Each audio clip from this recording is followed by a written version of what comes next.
as I mentioned, I want to start this hour by talking about Joe Biden's legacy. And here's the thing that frustrates me, in all honesty. If you go on, I'm going to pick on CNN, and I don't mean to pick on CNN. It's just CNN has hired people to be reporters and anchors who worked from the Obama administration. In addition to, they've got David Axelrod there, who I know and like. He's a fine guy. But it's the reporters and the anchors, not just the Democratic partisans like David Axelrod, who are defensive of Barack Obama's legacy. It is very hard outside of Fox News to get anyone in the press to criticize Barack Obama's legacy. The man left the country bitterly divided. He claimed hope, and we have a massive drug addiction problem in this country because of the hopelessness after the Obama years. He sued nuns to force them to pay for killing kids. He told Hispanic voters Republicans were their enemies. He encouraged neighbors to get in neighbors' faces and argue with them. He told his supporters to take guns to knife fights. He was a deeply, bitterly divisive person. But because so much of the press leans left and so many of the most prominent voices in the media loved Barack Obama, they refused to acknowledge that Barack Obama got us Donald Trump in addition to supporting Hillary Clinton over Joe Biden in 2016. Barack Obama led us directly to Donald Trump. For all the belly aching about Donald Trump, we wouldn't have had Donald Trump but for a man who criticized the bitter clingers of Bibles and guns in Pennsylvania. And the Democrats have never wanted to acknowledge that legacy, and most members of the media make excuses for Barack Obama's legacy. And yet this is the one president of the United States in American history who still has not left Washington, D.C. For all of the talk about Donald Trump shattering norms, Barack Obama bought a house in Washington and has stayed to have an administration in exile where foreign leaders come and pay homage to him. Talk about shattering norms. George Washington roll over in his grave, knowing a former president was still ensconced in Washington, D.C. But then there's Joe Biden. Are members of the media and Democrats really ready to reckon with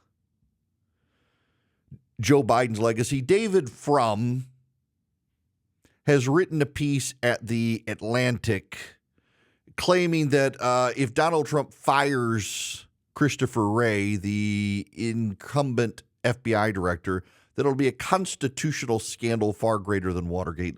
Joe Biden just gave a blanket pardon to his son, dating very specifically for some reason to 2014. And it's a very broad pardon. And Joe Biden believes that his own Justice Department, the Justice Department that Joe Biden controls, is out of control and partisan. And yet we're going to talk about Donald Trump shattering norms. Here's the thing.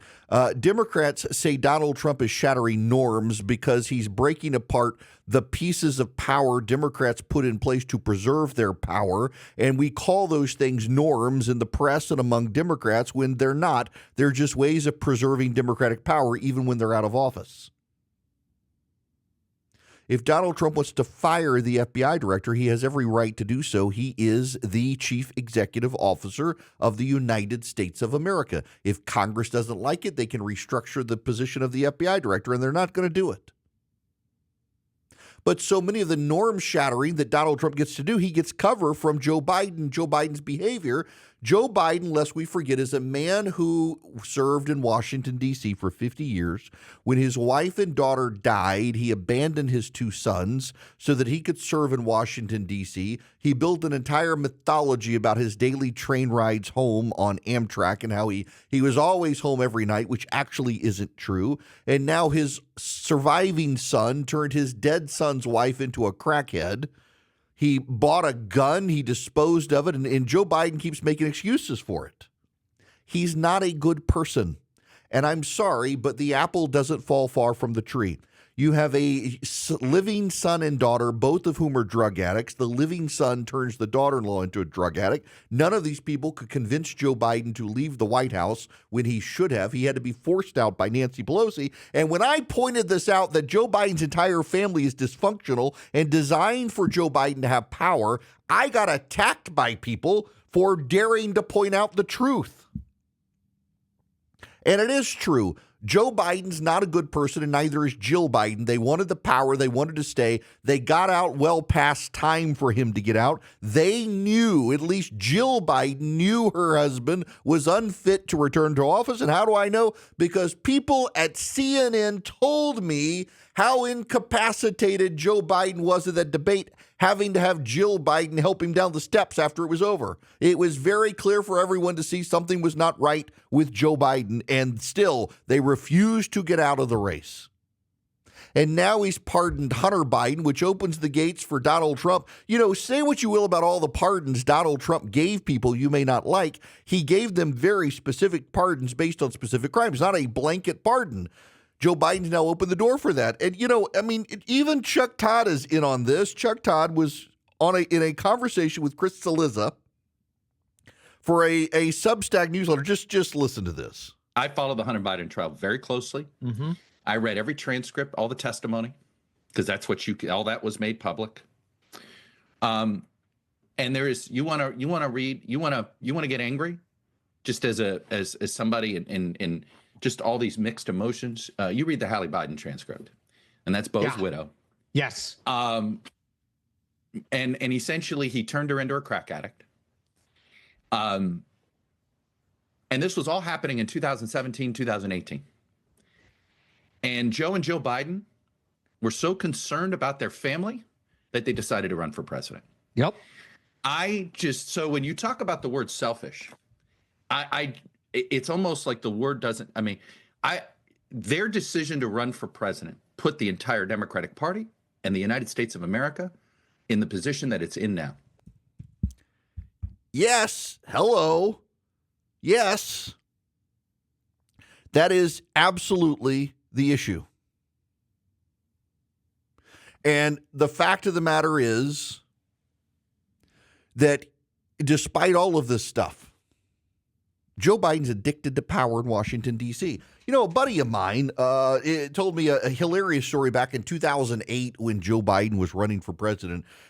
After the Iowa caucuses, Joe Biden was flying home, and he happened to be in this restaurant inside the airport in Des Moines. And my buddy knew Joe Biden. Nobody else was paying him attention, made eye contact, and Joe Biden made a beeline over for him. Just had to engage the crowd, the people who knew him. The man's been in Washington, D.C. for 50 years. He's been wrong on every major foreign policy issue. As he leaves office, we have a war in Ukraine. We have China on the verge of invading Taiwan, North Korea ready to reinvade South Korea. We have the situation in the Middle East. We have Syria collapsing. We have the Chinese cutting cables in the Baltic. All of this, and by the way, we have Iran, Russia, and China in Venezuela helping them. We have a terrible situation in Cuba. We have the collapse of Haiti, and he's doing absolutely nothing about it. Joe Biden needs to be held accountable by the Democratic Party. As I said in the last hour, Democrats despise their losers. They exiled Jimmy Carter from power forever. They acted like he was never even president of the United States for a time. They didn't want to acknowledge him. When will they do the same thing for Joe Biden? The Democrats have lost the House. They've lost the Senate. They've lost the presidency. And it has way more to do with Joe Biden than Kamala Harris. If anything, the belly aching from the Democrats about Kamala Harris's campaign is just cover to avoid having to reckon with the fact that they propped up a dementia patient. They told everyone he was not a dementia patient until it was too late. They exposed him. And then they got mad at people like me for pointing out the dysfunction of the Biden family would lead the man to not drop out until Nancy Pelosi launched a coup and forced him out. And now, here at the end, he's giving blanket pardons to his son, which allow Republicans to say, what? You're upset with Donald Trump? Let me tell you what Joe Biden did. He lied repeatedly to the American public, and we now know it was a lie the entire time. He, as I told you at the time, of course he was going to pardon Hunter Biden, but members of the media, not just Democrats, members of the media are like, oh no, Joe Biden, he's such a wonderful man of character, so compassionate, so empathetic, and he's just a man of system and laws, and my gosh, are they trying to excuse it now? Of course he has to pardon Hunter because Donald Trump is coming back into office. You and I both know darn well that he would be pardoning Hunter Biden even if Kamala Harris was coming into office. In fact, I said all along, I thought that Donald Trump should pardon Hunter Biden. Let's just move on from the whole thing. But it's remarkable.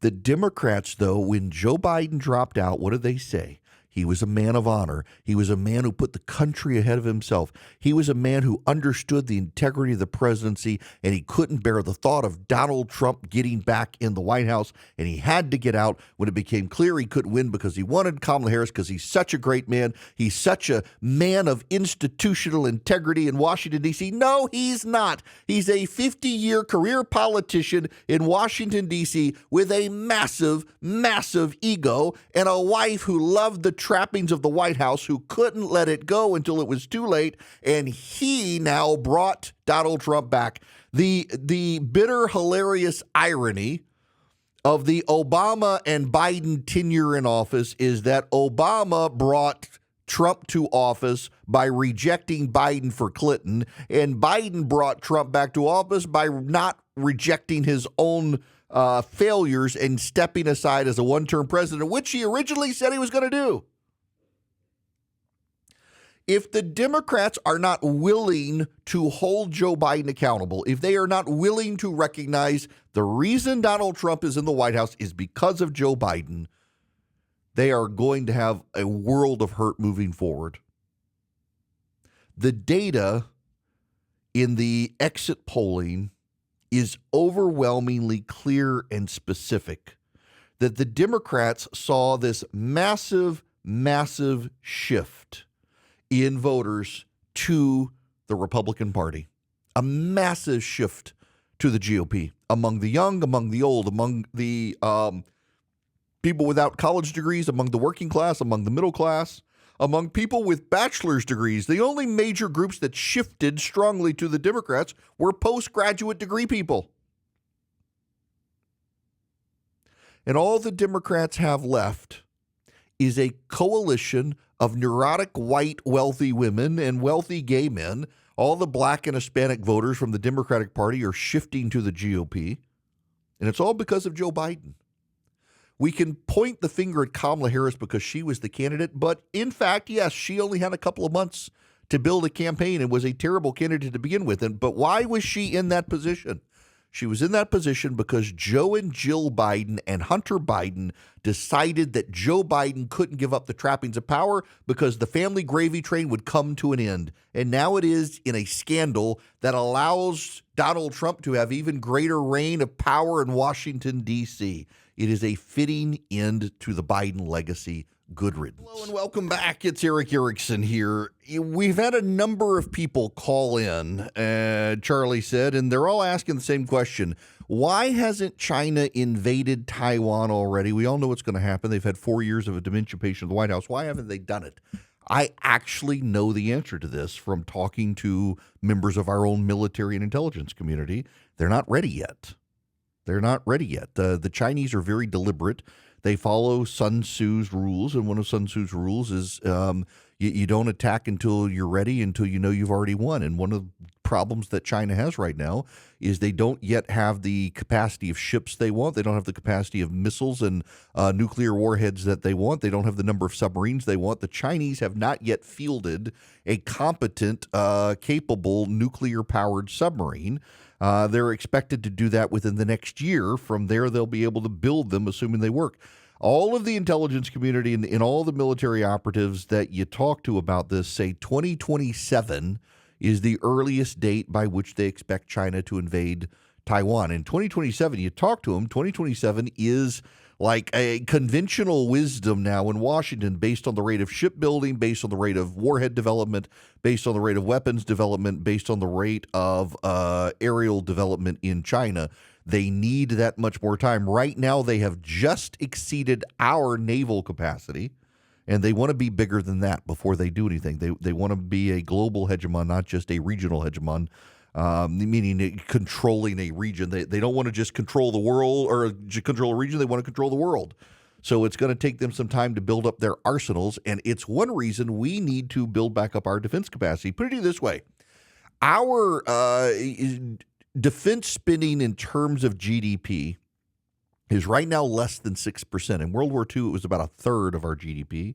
And during the Cold War, it was about 15 to 20% of our GDP. We're at less than 6% of GDP right now for defense spending.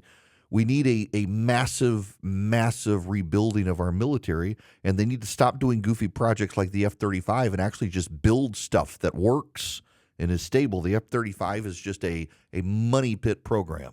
One of the things a party has to have is people with good vision and ideas. Roll Call, which is the newspaper of record on Capitol Hill, has a piece. The headline is "The Man with a Plan to Upend Government and What It Entails. OMB," that would be Office of Management and Budget nominee, "has pledged to dismantle woke and weaponized government." The nominee for Office of Management and Budget is the former director of Office of Management and Budget under Donald Trump's last term in office, and his name is Russ Vought, and he is a dear friend.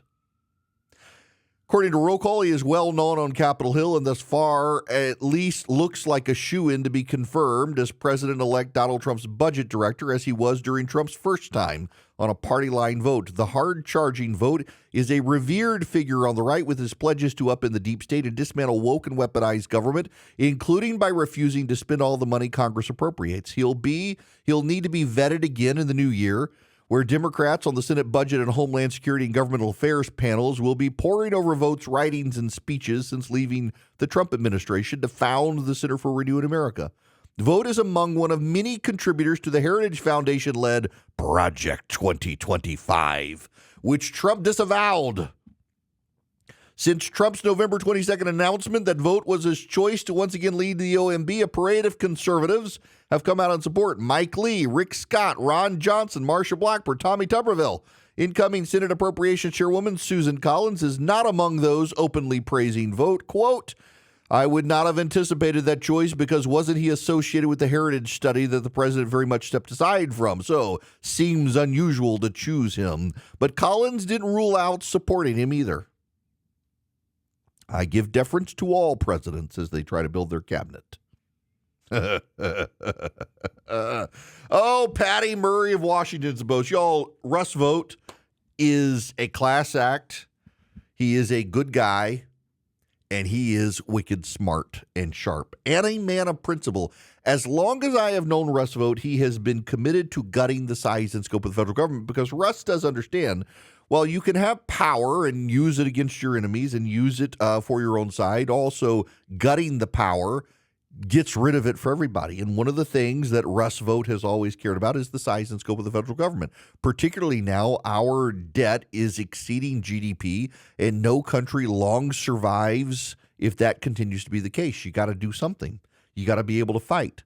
Russ knows how to fight. One of my great concerns with some of the Trump picks is that they are very good at performing on a stage, but maybe aren't actually competent behind the scenes, and you need competence behind the scenes. Look, whether you want to call it the administrative state, the bureaucracy, the deep state, whatever your favorite term is, these are entrenched bureaucrats who at this point in American history believe we work for them, not them working for us. They've forgotten their mission. They believe that we go and they stay. And they need to be upended. They need to be shaken up. And I'm afraid that some of Trump's nominees, they superficially understand this, but intellectually can't prioritize the things that must be done to upend the administrative state in America. Russ Vought does. He gets it. He understands it. If anything, my concern on the Russ Vought front is that he's going to be able to push too far too fast and might get out ahead of everybody else. And that will make him an easy target when he's the guy who can, behind the scenes, help all these other people. Russ Vought will be able to help a Kash Patel at the FBI. He'll be able to help Pete Higgs at the Department of Defense. He'll be able to help whoever is in charge of whichever cabinet agencies be able to dispatch the administrative state, to rein it in, to give order to it, to give reason to it in a way that will be beneficial to anyone who supports reducing the size and scope of the federal government. Russ is one of the best picks that Trump has made. I am a big Russ Vought fan because I know how smart he is. I know how capable he is. And I also know how behind the scenes, a lot of these Republicans who are praising him don't particularly care for him because they know he can come for them too. That they know that he's able to do this. He was the executive director of the Republican Study Committee back when it was the leading force for conservatives on Capitol Hill. He is deeply entrenched within the conservative movement, and it's nice to see roll call sounding the alarm. Here again from roll call. If confirmed, Vought would play a key role in next year's budget reconciliation and appropriations debates, as well as in a new set of negotiations to lift the debt limit. Senators are sure to scrutinize Vought's past commentary, including his no-compromise approach to spending deals. He's called for shutting down government rather than accepting bipartisan stopgap funding bills the last 2 years, for instance. Quote, the Biden regulatory agenda comes to a grinding halt with a government shutdown, he posted on X in September of 2023. Vought called the 2023 debt ceiling and spending cap deal terrible and backed Jim Jordan for speaker last year. The American people deserve a speaker that represents them, not the D.C. cartel, Vought wrote. Russ Vought's going to be scrutinized by members of Congress, but he's going to get confirmed. And once he gets confirmed, the real fights can begin in Washington, D.C., because he knows how to wage those institutional battles behind the scenes. He is a very solid pick, probably my favorite pick from Donald Trump, and he's got a record tenure and a long track of unbroken, uncompromised principles to show that he means to fight the fight that must be fought in Washington, D.C., to rein in the size and scope of the federal government and the bureaucracy, which absolutely must happen. If we are to defang Washington so that it cannot, when Democrats come back into office, be used against us, we got to have a guy like Russ Vought at OMB, and that's exactly what we're going to get. The problem that people like Karine Jean-Pierre are going to have to deal with from here on out. Audrey Fahlberg tweeted this. Audrey Fahlberg, just so you know, is a political reporter for National Review. And she writes, Biden discussed pardoning his son with some of his closest aides, at least since Hunter's conviction in June, according to NBC News. Key line, quote, it was decided at the time he would publicly say he would not pardon his son, even though doing so remained on the table. Karine Jean-Pierre is now tweeting a short time ago, this is false, as the president said he made the decision over the weekend. How can you believe anything Karine Jean-Pierre says now? Maybe she just thinks that members of the media will go along pretending as if this is some novel decision. But how can we believe any of this? How can we believe this at all? I don't think we can believe it at all. And I don't think we can believe anything else that Karine Jean-Pierre says. We can't believe her denials about anything. Because Joe Biden lied to the American public. Joe Biden absolutely lied. You know, Joe Biden is now headed to Africa. He's gotten out of the country. So he did the Hunter Biden pardon and then bolted on the country. Fled to Africa. I'm sure he'll come back at some point. But I don't know why we need to continue pretending that Joe Biden's some sort of good guy. I don't know why we should continue pretending that he's some sort of honest guy. I don't know why we should believe anything Karine Jean-Pierre says about this administration at this point. They've repeatedly lied to the American public, and not just about Hunter Biden.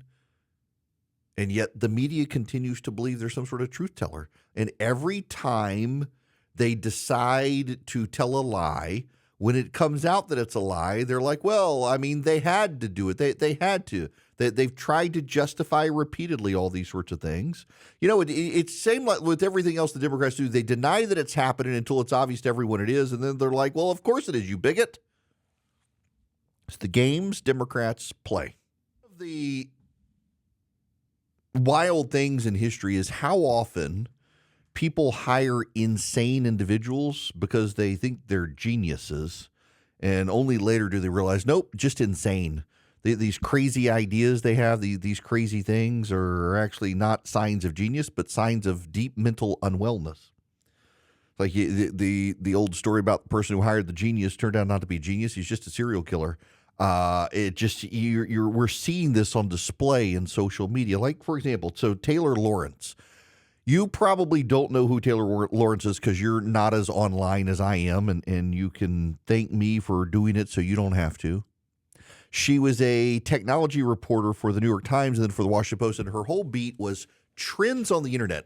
And it was very clear to many people that she was an unwell person, a malcontent, who oftentimes used her position to bully people.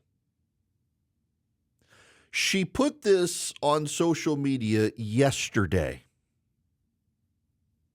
Now, again, yesterday, not 2020, not 2021, but December 2nd, 2024, Taylor Lawrence tweeted this, and I quote, "Planning a COVID-safe book launch took months and thousands of my own dollars, ensuring testing, outdoor space, far UV lights, and a litany of other precautions.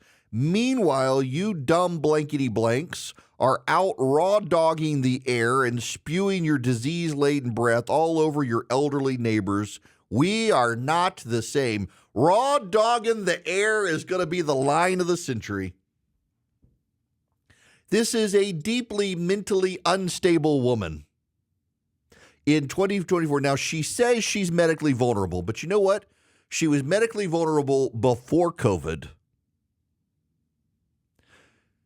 and yet she wasn't doing all this stuff. But now she gets to do it and make herself feel virtuous against the rest of us.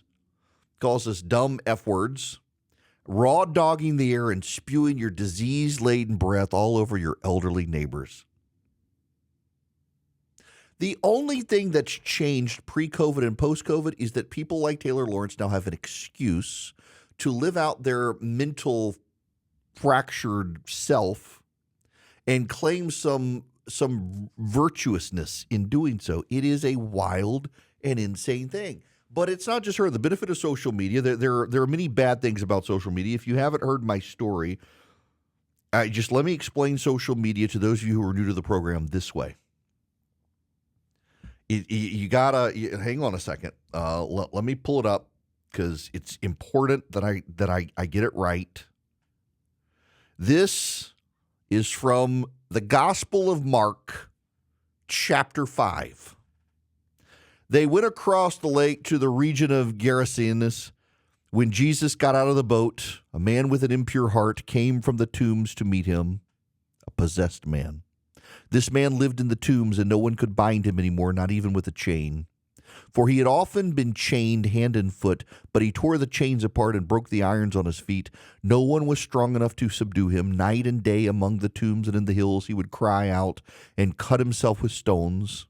When he saw Jesus from a distance, he ran and fell on his knees in front of him. He shouted at the top of his voice, "What do you want with me, Jesus, Son of the Most High God? In God's name, don't torture me." For Jesus had said to him, "Come out of this man, you impure spirit."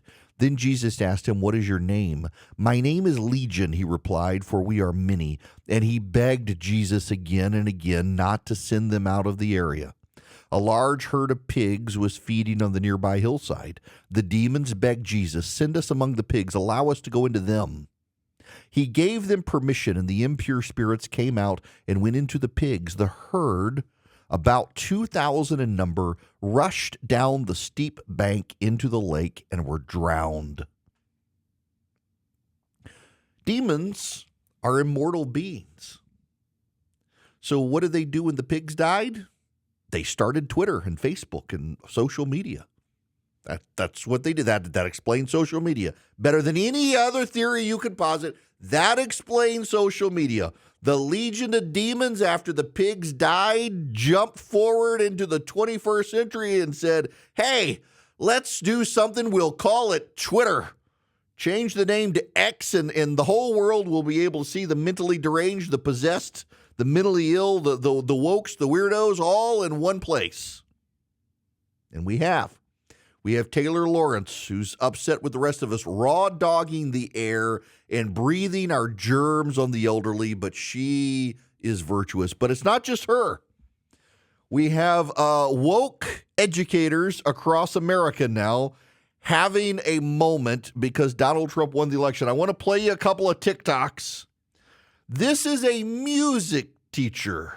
I don't want to hear one single word from a single Republican, Trump-loving parent when the public school system stops working for their kid. And on it goes. She talks about how if you've got a kid with learning disabilities, I don't want to hear from you. I don't want to hear it. I don't want to know it. I don't want you to complain when your school shuts down. Because why? Because you voted for Donald Trump. She's that upset about it. She's a public school teacher who, by the way, she's a music teacher. And she's in this massive tirade about Donald Trump supporting parents. And how dare they criticize any teacher or criticize the public school system, or because, Title I funding might get dropped. It's wild to me that this woman feels that entitled to comment and lecture parents that she actually knows what's best for their children, that she actually knows what's best for the kids. I don't want to hear one single word from a single Republican, Trump-loving parent when the public school system stops working for their kid. I don't want to hear one word from any Republican parents that live in rural areas when their school gets shut down and consolidated with another school 20 miles away because theirs doesn't have enough Title I funding to operate anymore. I don't want to hear a single word from any parent of a special needs child that voted for Donald Trump when their kid stops receiving services and supports at school. You no longer get to play the victim anymore. We will do everything that we possibly can to make sure your child still receives a free and appropriate public school education as it is required by law, but you do not get any extra support or sympathy. I'm going to need y'all to suffer in silence and figure it out on your own. When Republican parents finally realize how much their public school system has atrophied because of neglect due to Republicans, and when they finally come to the realization that they're going to have to pull their kid out of public school, quit their job, and homeschool their kid, or even more hilarious, when they finally decide that no matter how many vouchers Donald Trump promises to give them, they're never going to afford private school, I don't want to hear one single complaint out of any one of those parents that voted for Donald Trump. This woman needs to be fired. The arrogance. By the way, public school systems, they were getting way more money now than they were just 20 years ago, and they're doing worse. They're producing less educated students who are scoring worse in reading, writing, math. They're failing non-white kids overwhelmingly. This privileged white music teacher gets to lecture parents for voting in their own interest that is not this teacher's interest, and now the parents are the bad guy. This is a public school teacher who wants you to know if you vote for Donald Trump, screw you and your family. How can you send your kids into this woman's class knowing this is review? But it's not just her. Here's another one. Listen to this one, who's very upset. So I just thought of something. Now that Trump has been reelected, what are we black educators going to do? What are we black educators going to do? Now, she went on a profanity-laced tirade from there. What are we black educators going to do? It wasn't fun before, and now it's not fun, and it's not funny either, she goes on to say. What are we going to do? You know what you're going to do? You're going to do your job. You're going to do your job, and you're going to treat parents and kids equally. You're going to be gracious to them all because you signed up for it. You don't like it, get out of teaching. The fact that these people are emboldened to go on social media and say these things, and then think, well, they can't do anything to me. I got tenure. I am allowed. I got a union backing me. You can't toss me.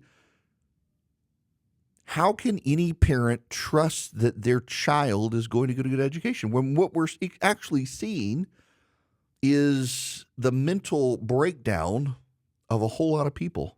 These people are not mentally well. These people are breaking. And why are they breaking?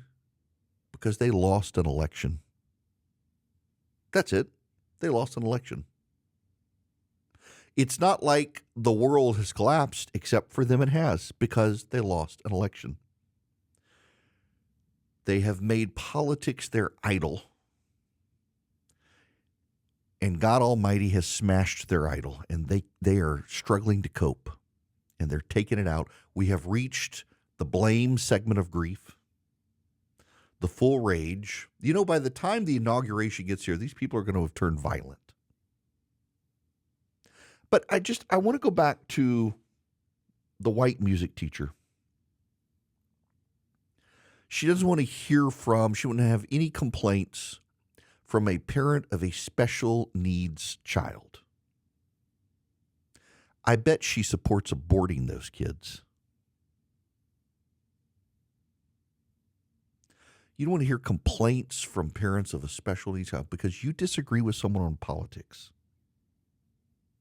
Because you think that if you vote Republican, it's not just for Donald Trump, because many Republicans want to do the same thing. You vote for them, somehow they're bad, they're going to break education. You, lady, you're the one who ruined education.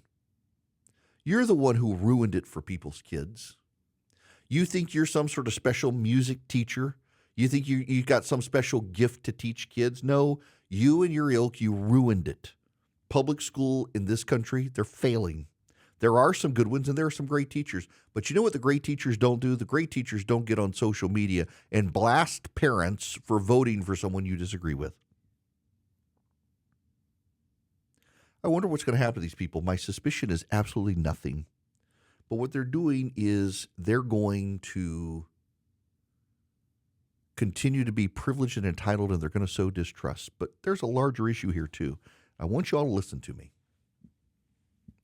The education that these kids are getting from this music teacher, it's not free. We, the taxpayers, pay for it.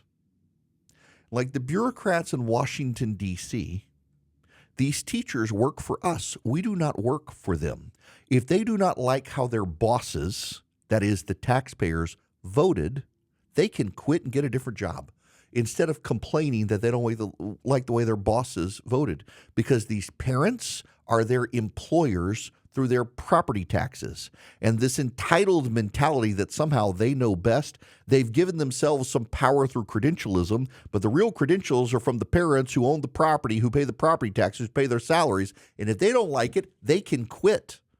They can quit. The parents who voted for Trump are their bosses, whether they like it or not. I haven't heard, to Steve's point, the Biden administration has continued to fly illegal immigrants into the United States. Even after the election, they've done it. If anything, they're escalating it to get as many in as possible before Trump comes in. My theory on that is they want the visuals of mass deportations to overwhelm people's consciences and try to convince people it's a bad thing that Trump's deporting. Look at this mass sea of humanity in detention centers waiting to be deported. They're going to use the media to turn it into something. So they want as many here as possible to juice the numbers for the mass deportations, to get a news story out. You know, they're seeding news stories from a very sympathetic press to the Democrats.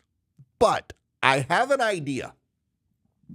You know, the mayor of Denver has said he will go to jail rather than comply with mass deportations of illegal aliens. The mayor of Boston is similarly situated. The governor of New York has said that illegals can stay there. Gavin Newsom has said the whole state of California is going to be a sanctuary state. So let them. Take all of the illegal immigrants and send them to California and Denver and Boston and Chicago. Send them to New York City. Overwhelm their infrastructure, overwhelm the resources. Don't give them a penny. Don't give them a penny in federal funding. Send them there and let those states and communities break under the weight of their moral smugness. I think that's what you got to do. I think that needs to be done.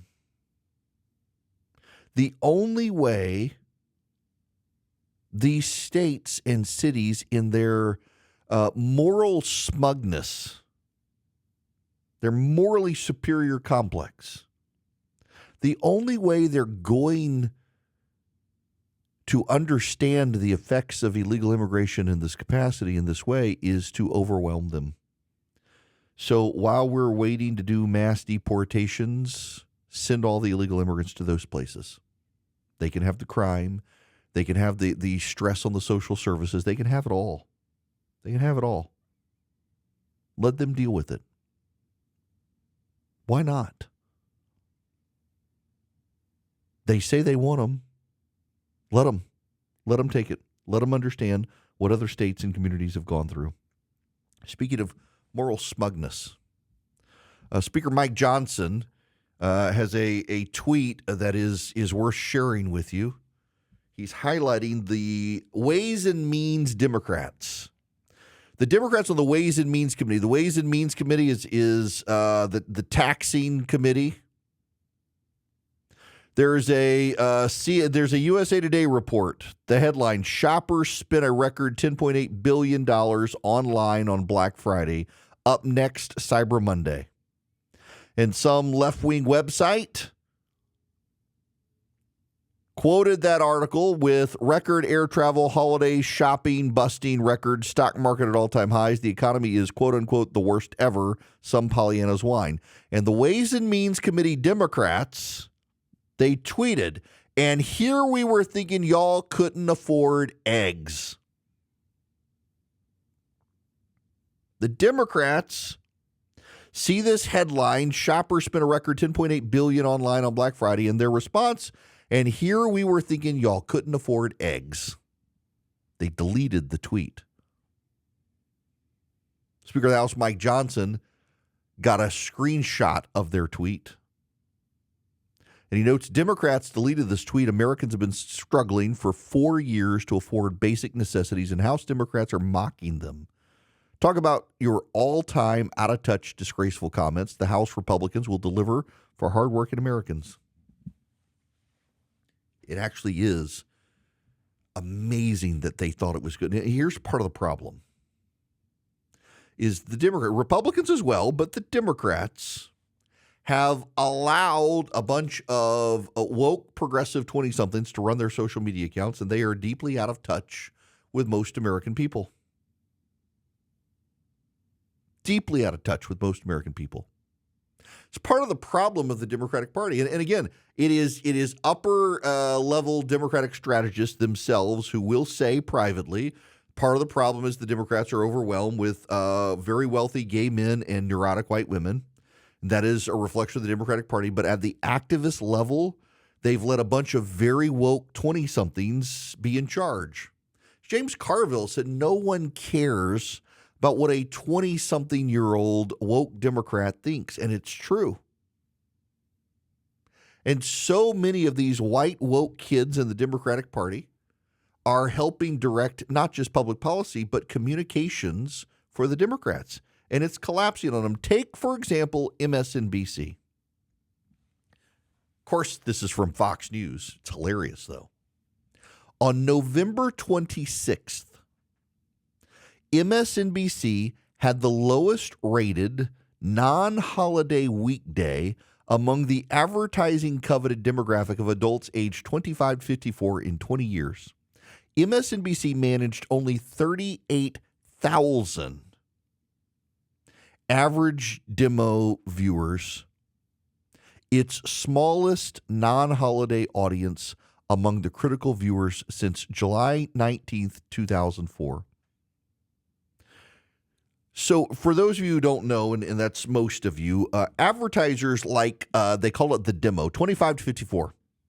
Ratings in TV and radio are based on viewers 25 to 54. Why? Because the advertisers love them. It's actually the 35 to 64-year-olds who have the most money to spend, but advertisers believe that if you start locking someone into a brand at 25, they're going to shop that brand for the rest of their lives. So advertisers really are interested in the 25 to 34 segment because they want to lock them into brands. So that's where they go for money. And then 25 to 54 overall, that's the core engaged in the marketplace, in the workforce consumer, 25 to 54. That's what advertisers covet. Your ratings and your the amount of money you can sell for an ad is really oftentimes based on the 25 to 54-year-old demographic. And only 38,000 of them were watching MSNBC. For perspective, I am on less than 50 radio stations right now in this country. I want to be to 600 or 700. Right now I'm at 50. And I have more people listening to me in that demographic than MSNBC had viewers. On a daily basis, MSNBC has fewer people in the demo watching than I have listening to me on the radio. It's insane. This network has completely collapsed. And why is this network collapsed? Because they have lied to their viewers. They've told them what they've wanted to hear for so long, and now the viewers realize that they've been lied to. So here's the thing. When you eat sugar all the time, not only do you get diabetes, do you put on weight and your teeth rot, but ultimately you realize it's a bad thing. And more so than Fox News, MSNBC has steadily fed its viewers a diet of sugar. They've told them what they wanted to hear about Trump. They've told them what they wanted to hear about Joe Biden. They told them what they wanted to hear about Kamala Harris. Forever and ever, they defended Joe Biden as morally superior. He rejected the Hunter Biden pardon, yada, yada, yada. Turns out, nope, he's just lied to us the whole time. And consequently, MSNBC lied. They've lied to their viewers. On election night, they went out of their way not to tell their viewers what was actually happening in America because they didn't want to call the race for Donald Trump.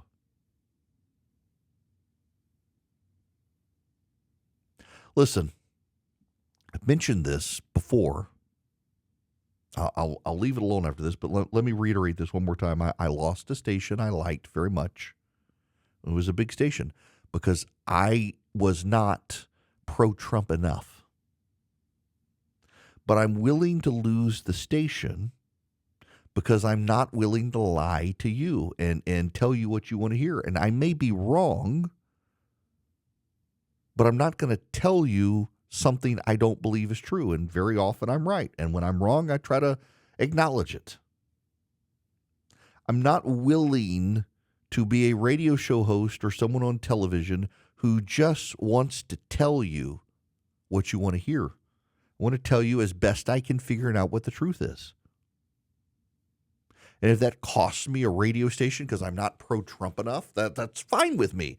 I want all the radio stations, but I'm not willing to do it in a way that costs me your trust. And MSNBC has lost the trust of its viewers because so many viewers on the left went into Election Day believing there was no possible way Donald Trump could win because the voices on MSNBC told him as such.